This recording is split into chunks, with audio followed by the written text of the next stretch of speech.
I think that people who think that hospitality is just for restaurants are completely missing the boat. I think hospitality is probably the single most powerful business strategy that doesn't get taught nearly enough in business school.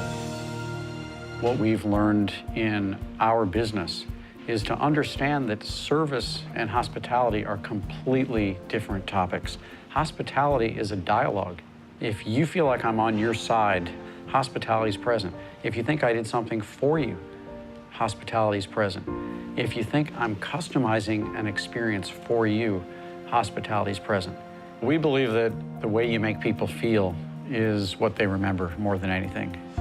If you're going to provide the most powerful, sustainably lasting hospitality experience, believe it or not, we've learned you have to put your customers second. And that's not something I was ever taught growing up. I was always taught the customer's always first, the customer's always right. What we've learned is the best way to make the most customers happy is to make sure that the people who come to work in your organization are having a great experience coming to work. I think customers are expert at reading, is your staff focused on their work and are they having fun with each other? And if those two things are present, I can almost guarantee you a great customer experience. What we've been able to do in terms of hiring employees is to hire people 49% for their technical skills.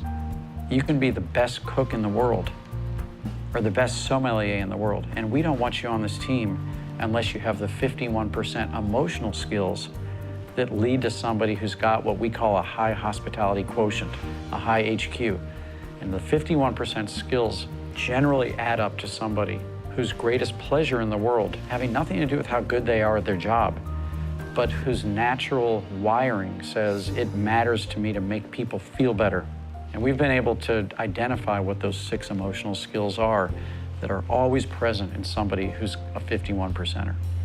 Kindness, optimism, work ethic, curious intelligence, empathy, self-awareness, and integrity. We have an expression around here which is always be collecting dots so you can always be connecting dots. There's absolutely no excuse not to know who you're talking to and not to know what's important to that person. And in order to do that, I've got to be collecting dots. We have search engines, we have databases, we have all kinds of opportunities to know who's here, who are they dining with, when did they last eat here, what did they order, what were we talking about, and we keep notes on all of that stuff. And then we put those connections to use for people that make them feel that this is a customized experience just for them. Gramercy Tavern is 21 years old and remains New York's #1 favorite restaurant in the Zagat survey. And we're really proud of that. I think that when someone says that you are their favorite version of anything, they're paying you the absolute highest compliment they can pay you. No one said Gramercy Tavern is the best restaurant. No one said Lexus is the best car. We'd like to think we are, and you'd like to think you are. But if somebody says, this is my favorite, that's inarguable. Nobody can say, no, it's not your favorite. And if I say Lexus is my favorite car, it wouldn't be my favorite if it also didn't provide an emotional connection that made me feel awesome.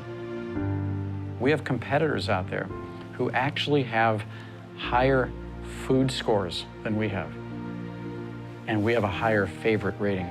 We have competitors who have even a higher service score. You know, their waiters wear tuxedos and they do a beautiful job of saucing the fish next to your table, etc. And we have a higher favorite score. So this is not an excuse not to constantly work on our performance. But I think the sum of our performance plus the hospitality experience leads people to say, there's just nowhere I'd rather do business. We're in a day and age with the internet where every good new idea we have, if it's truly a good idea, gets copied. And the shelf life of innovation is, it's probably about 5 seconds today. Nobody can take out their smartphone and take a picture of an act of hospitality. They can't take a picture of how you made my heart feel. And so, yes, we're gonna keep innovating. Yes, we're gonna keep performing at our maximum capacity, but we're gonna go to town on the stuff that you cannot copy from us. I tell our team here all the time, you think you're in the restaurant business? Forget about it.